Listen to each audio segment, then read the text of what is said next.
Okay, GuitMo number 5, and I'm doing this right after number 4 because I want to get 2 done today.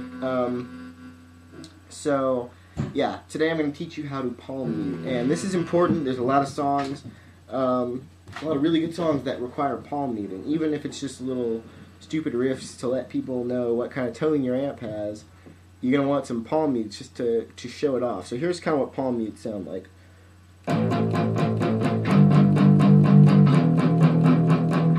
And here's what they would sound like maybe in a song. I'm trying to think of a good one. Okay.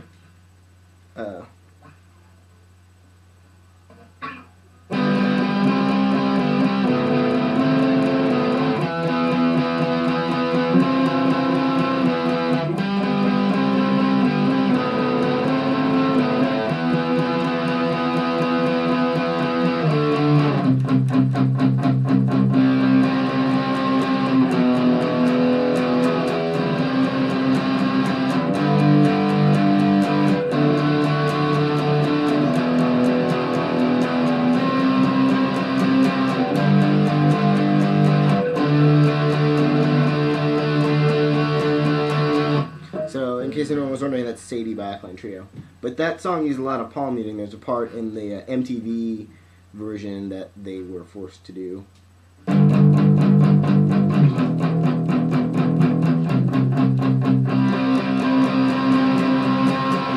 Right? So that palm muting is when you, basically, you're going to let the flesh of your hand do the work. This is the important part. A lot of people, they just want to put their, bone on it and try to do it. And it ends up sounding like junk, mostly because they don't know where to do it. Like, a lot of people try to do it, like, way up here. That doesn't work. Especially because I'm, right now, if you can't see it, I'm on my my bridge pickup right now. So that means this pickup in the back. If I'm strumming all the way up here and I'm muting all the strings up here, that's not going to pick up very much, is it? But if I'm back here, I usually put my hand almost on the bridge because that gives me usually the best sound. This is a lot better than, right? A lot of people do put their hand on the bridge and they just kind of let it do what it may and have the low E ringing more than most of the notes.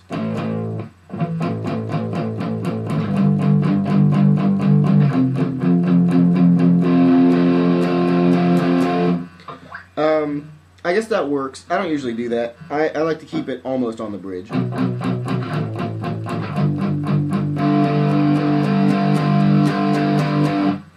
So there's a way to properly do it. It's actually not very difficult, but it's something you definitely want to learn. So if I stand up, I'm just going to angle this up so I can see what I'm doing here. So when you're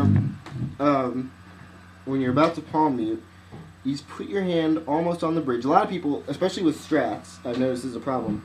The volume knob gets turned down when I'm palm muting sometimes. So a lot of times, before I put the telly knobs on, I used to just pull it off when I was going to do a song with palm mutes in it. Now I don't really have a problem with that because the telly knobs get it out of the way, so that it's not it's not there when I'm palm muting anymore. So you lengthen your hand kind of like this, and you put it here. You just put the flesh of your hand right here. This fatty part. You're gonna put that here, and you're not gonna put too much pressure down, but just enough. You really have to play around with it to get the sound you like. But you put a little tiny bit of pressure. Sometimes people just put no pressure and they just rest the flesh there, which is probably a good idea. And especially if you have a heavier hand.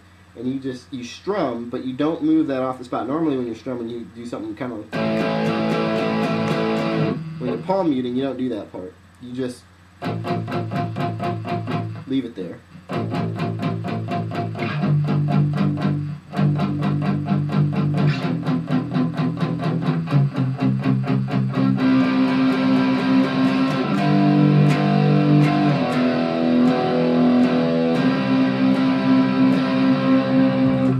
So yeah, that's probably the easiest way to learn palm muting. It's really a hit and miss kind of thing. You really have to learn where you are in terms of how you like to palm mute.